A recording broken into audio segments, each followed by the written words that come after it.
Hello students, welcome to my channel Molecule Mentor.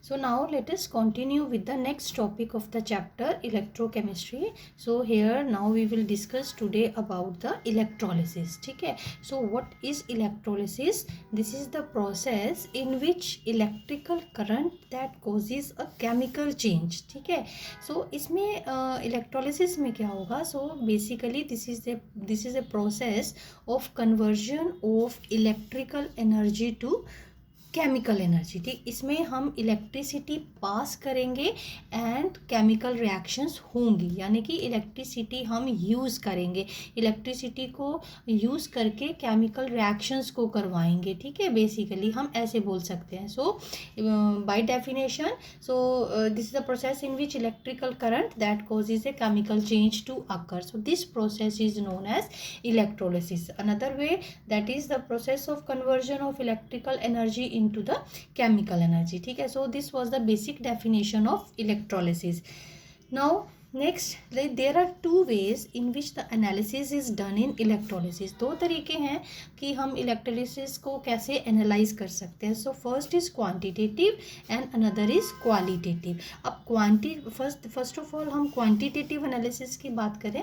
So under this electrolysis what is the meaning of, like what are the two ways in which analysis that is made. First is quantitative analysis, another is qualitative. So quantitatively हम electrolysis में इसको कैसे consider करते हैं, like whenever electricity that is made to pass through any electrolytic cell. यहाँ मैंने आपको एक इलेक्ट्रोलिटिक सेल बना के दिखाया है, देखो. So this is the cell. ठीक, पहले आप इस पर कंसंट्रेट कर लीजिए. So this is the cell. ठीक, अब इसमें दो इलेक्ट्रोड्स हैं, ये दो इलेक्ट्रोड्स लगे हुए हैं हमारे पास. ठीक, अब बीच में जो होगा वो इलेक्ट्रोलिटिक सॉल्यूशन होगा, यानी कि एनी सॉल्ट सॉल्यूशन. तो सॉल्ट सॉल्यूशन है तो उसमें केटाइंस भी होंगे, एनाइंस भी होंगे. ठीक है, बहुत सारे केटाइंस और बहुत सारे एनाइंस होंगे. So when electricity that is made to pass through this electrolytic cell, what will happen, cathode. So now here the cathode is negative. अगर आप जो पिछले वीडियोस में मैंने आपको इलेक्ट्रोकेमिकल सेल्स के बारे में बताया था, या आप कह सकते हो कि जो प्रीवियस जितने भी हमने अभी तक इलेक्ट्रोकेमिस्ट्री के अंडर पढ़ा है that was related to the electrochemical cells. So electrochemical cells में हम केमिकल रिएक्शंस करवाते थे और इलेक्ट्रिसिटी विदड्रॉ करते थे. So here in electrolysis we are using the electricity and we just make the chemical reactions to occur. So this is the difference between electrochemical cell and electrolysis. So उसमें अगर आप comparison में देखो, by definition तो मैंने आपको comparison बता दिया. अब इलेक्ट्रोकेमिकल सेल्स में कैथोड जो था वो पॉजिटिव था और एनोड जो था that was a negative electrode. Please इसको बहुत ध्यान से करिएगा. अब we are talking about the electrolytic cells, or you can say we are talking about the process of electrolysis. So here we are using electricity, we are passing electricity, ठीक है, from the source of by using any battery. So we are using the electricity and we just make the chemical reactions to occur. Now what will happen when electricity is passed? तो जो negative electrode है, जो हमारा cathode है, so cathode is negative here in electrolysis process और in electrolytic cells you can say, and anode is positive. अब जब electricity pass होगी तो जो भी कैटाइंस होंगे वो किसके पास जाने की कोशिश करेंगे, किसकी तरफ अट्रैक्ट होंगे, वो नेगेटिव इलेक्ट्रोड की तरफ अट्रैक्ट होंगे. सो हेयर तो just I have written about only positive charge. तो जो भी हम इलेक्ट्रोलाइट यूज़ करेंगे और उसमें जो भी कैटाइन होगा वो हमेशा किस तरफ मूवमेंट करेगा, कैथोड की तरफ, क्योंकि कैथोड नेगेटिव है और उसकी तरफ हमेशा कैटाइन मूव करेगा. और एनोड है जो पॉजिटिव है और उसकी तरफ हमेशा जो है वो एनाइन मूव करेगा. ठीक है, so this will be the whole process in the electrolytic cells, और you can say during electrolysis just we are passing electricity. Another thing, cathode is negative, anode is positive, and on passing electricity the opposite opposite charges, or you can say the positive charge will move towards cathode and negative charge will move towards anode. ठीक है, अब वो cathode पर जाकर के या anode की तरफ अट्रैक्ट होकर के what they do, they just shade their charges. ठीक है, इसको हम बड़े डिटेल में, क्योंकि अभी हमने स्टार्ट किया है तो मैंने जस्ट आपको इलेक्ट्रोलिटिक सेल की थोड़ा सा प्रोसेस बता दिया कि बेसिकली होता कैसे है. हम इसको पूरे डिटेल में समझेंगे. बस लाइक अभी बस मैं आपको अभी ये बता रही हूँ कि like when we pass their electricity the charges move towards the opposite electrodes and they shed their charges. अब ये हो गया ना क्वेश्चन मार्क कि आगे जाके मतलब ये जो है ऑपोजिट इलेक्ट्रोड की तरफ मूवमेंट करके होता क्या है, they just shade their charges. ठीक है, अभी हम इसको पूरे डिटेल में पढ़ेंगे. अब ये सेल आपने देख लिया है, आपको इलेक्ट्रोलिसिस का प्रोसेस बेसिकली समझ में आ गया है. Now again come to this point that there are two ways in which analysis is made in electrolysis. कि इलेक्ट्रोलिसिस हो रही है तो हम क्या क्या चीज़ें या क्या चीज़ किस चीज़ को और कैसे एनालाइज कर सकते हैं. So there are two ways. First is quantitative and next is qualitative. अब जैसे कि नाम से ही क्लियर है, क्वांटिटेटिव हाउ मच. ठीक है, so it is the study of the amount maybe in the moles or volume of the product that is formed at the cathode. अब जो भी कैथोड पे प्रोडक्ट बनेगा उसका वॉल्यूम कितना होगा, if it is taken in the volume. अगर gases है तो हम वॉल्यूम में लेंगे. ठीक है, या कोई सब्सटेंस है डिपॉजिट हो रहा है तो उसके मोल्स कितने हैं, उसका अमाउंट कितना जो है वो डिपॉजिट हो गया. अब ये डिपॉजिट हो रहा, अब ये क्या हो गया, ये हो गया by amount, by mass. So that's why the name is given quantitative analysis. Is it clear? So quantitative analysis के अंदर हम स्टडी करेंगे फैराडेज लॉज.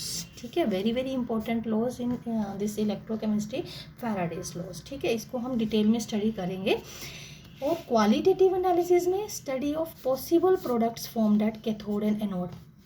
इसमें जस्ट ये आएगा कि which type of product is formed at cathode and which type of product that is formed at anode. Means which type, not the quantity. Here we are dealing with which type of product is being formed at cathode and the anode. Clear? So under this we will study this topic in detail, products of electrolysis. So what are the products of electrolysis? I hope कि आपको difference clear हो गया होगा. इसमें electrolysis के इस वाले वे में हम क्वांटिटेटिवली डिस्क्राइब करेंगे कि how much amount is being formed during the electrolysis. ठीक है, एट कैथोड और एनोड, कि कितना किस चीज़ का कितना अमाउंट जो है वो बन रहा है. और क्वालिटेटिव में हम करेंगे ये पढ़ेंगे कि what type of product is being formed during electrolysis. So that's why the name is product of electrolysis. So ये दोनों टॉपिक्स हम डिटेल में स्टडी करेंगे. So first of all let us take these Faraday's laws. पर उससे पहले हम ये देखें इसका एक कि what is the use of electrolytic cells. So electrolytic cells, they are widely used in the isolation and purification of various elements and the gases. So basically इसका basically application क्या है, इसकी utility क्या है. This process or electrolytic cell that is used for the purification of various gases or isolation of various gases. For example, copper is purified by this method. ठीक है, ये मैंने जस्ट आपको कॉपर की एग्जांपल दी. आगे हम डिटेल में करेंगे तो पता चल जाएगा आपको. सो copper is just purified by this method. So electrolytic method से कॉपर को प्यूरिफाई करते हैं. So this is the basic example of this, जो मैंने अभी आपको इसकी यूटिलिटी बताई है. तो एक कॉपर की एग्जांपल आप इसमें नोट कर सकते हो that copper is purified by this method. ठीक है, now next come to the Faraday's laws. So the very first law, or you can say the Faraday's first law, what is the statement of Faraday's first law? It states that the amount of any substance, ठीक है, the amount of any substance that is deposited or liberated at an electrode is directly proportional to the quantity of electricity passing through the electrolytic cell. So this is very very important statement. Statement मैंने आपके सामने read कर दिया, आप note down कर सकते हो इस स्टेटमेंट को. अब इसका मतलब क्या है, कह रहे कि अभी मैंने जब आपको इलेक्ट्रोकेमिकल दिस इलेक्ट्रोलिटिक सेल बना के बताया तो मैंने नोट दिस एक ही सेल में आएगा इसमें आपका ऐसे बनाइए इसको, ठीक है। ये दिस इज इलेक्ट्रोलिटिक सेल। जब हम इसमें से इलेक्ट्रिसिटी पास करेंगे, so what I told you कि कौन कौन सा जो ऑपोजिट चार्जेस हैं वो ऑपोजिट इलेक्ट्रोड्स की तरफ, यानी कि पॉजिटिव, सिंपली कहें तो पॉजिटिव जो है वो नेगेटिव की तरफ अट्रैक्ट होगा और नेगेटिव जो है वो पॉजिटिव की तरफ अट्रैक्ट होगा, ठीक है। सो अगर हम एक बेसिकली एक सेल जो है वो कंसीडर करें यहाँ पर सिर्फ आपको समझाने के लिए, तो वो कह रहे कि what is the amount, suppose this is again this is cathode negative and this is positive, that is anode, ठीक है।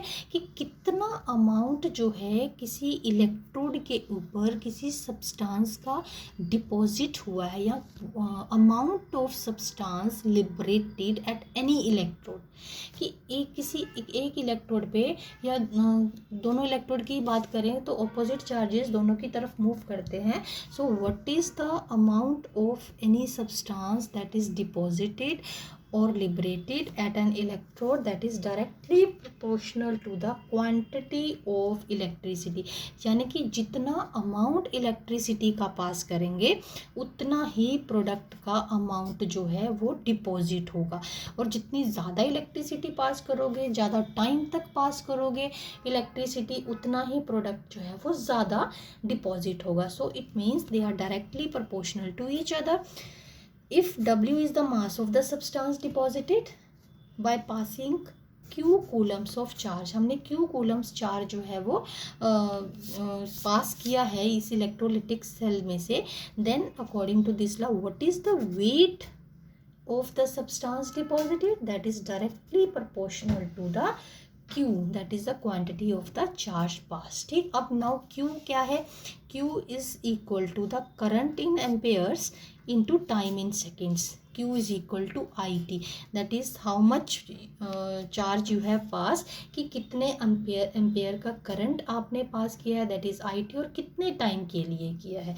सो इट मीन्स नाउ हमारा ये एक्सप्रेशन क्या हो गया, W is directly proportional to IT, ठीक है। And now we will remove this proportionality sign, and here it is Z. So by removing this proportionality sign we are having Z here, W is equal to ZIT. This is very very important expression, or you can say this is the expression for the Faraday's first law, W is equal to ZIT, ठीक है। So now पहले मैं आपको थोड़ा सा coulomb के बारे में बता दूं। So coulomb is the quantity of the charge when current of 1 ampere that is passed for 1 second, ठीक है। जैसे आपने यहाँ क्यू कूलम्स ऑफ चार्ज बोला ना, तो हम क्यू को कैसे डिफाइन करेंगे, द क्वांटिटी, और यू कैन से quantity of the charge when passed, कितना क्वांटिटी है चार्ज का जब हम 1 एम्पियर करंट पास करते हैं 1 सेकेंड के लिए, तो उसको हम बोलते हैं कूलम्स, ठीक है। So 1 coulomb of charge has been passed, coulomb is the quantity of charge when current of 1 ampere pass for 1 second. 1 ampere का करंट 1 सेकेंड के लिए जब हम पास करते हैं, then we use to say we have pass this much quantity Q for that through that electrolytic cell, ठीक है। अब Z देखते हैं, this is very important, Z, what is Z? Z is constant, we know that, and it is known as electrochemical equivalent. This is important term, electrochemical equivalent, and it is characteristic of the substance deposit, ठीक। So what is that electrochemical equivalent, इसको कैसे define करेंगे। So electrochemical equivalent that is defined as the amount of the substance passed when current of 1 ampere that is made to pass for 1 second. यही एक you can से आगे भी अगर हम किसी कांस्टेंट को डिस्क्राइब या डिफाइन करते हैं, so that constant that is made to equal to this term, और बाकी सारी चीज़ों को हम यूनिटी मान लेते हैं, ठीक है। सो again I am speaking this definition for Z, electrochemical equivalent that is defined as the amount of the substance deposited when 1 ampere of current that is passed for 1 second, ठीक है। So this is how we use to define the electrochemical equivalent, ठीक। So 1 coulomb का आपको मैंने बता ही दिया क्या मतलब होता है। Now another definition is the Z which is electrochemical equivalent and this is characteristic for every substance. अगर कॉपर की बात करें तो इट इज़ डिफरेंट, सिल्वर की बात करें it is different, and for any metal that will be different, ठीक। अब देखिए कि हम निकाल कैसे सकते हैं। इसका मतलब ये हुआ ना I T is equal to Q when 1 coulomb of charge is pass. It means 1 coulomb charge जब हम पास करें, अब इन दोनों को फिर से क्लब करें तो क्यू आ जाएगा, तो 1 coulomb of charge when it is pass, ठीक है, it is equal to the weight of the substance when 1 coulomb of the charge is pass. ऐसे भी डिफाइन कर सकते हो और करंट और टाइम कंसिडर करके भी डिफाइन कर सकते हो, ठीक है, क्योंकि 1 coulomb that is equal to I T, Q is equal to I T, ठीक है। अब फॉर एग्जांपल, अब इससे आपको ज़्यादा समझ में आएगा कि कभी किसी का इलेक्ट्रोकेमिकल इक्विवेलेंट निकालना हो तो आप कैसे कैलकुलेट कर सकते हो, ठीक। अब नेक्स्ट है when A charge of 1 coulomb is passed through silver nitrate solution, the amount of silver deposited will be 0.0018 grams. How this term we can calculate for any metal? पहले आप इसका समझ लीजिए, इसकी example. So this is the value of electrochemical equivalent of the silver, ठीक है। अब आपको ये याद रखना है, दिस इज स्टैंडर्ड थिंग कि when ever 96500 coulomb of charge that is passed, always it deposited the amount of the substance equal to their equivalent weight, ठीक है। हेयर सिल्वर के केस में जो एटॉमिक मास है वो इसके देखो दिखाई दे रहा है आपको शायद, ये एटॉमिक मास जो है वो उसके इक्वलेंट मास के बराबर होता है, ठीक है, क्योंकि इसका चार्ज 1 है, ठीक है। इट मे और मे नॉट बी इक्वल।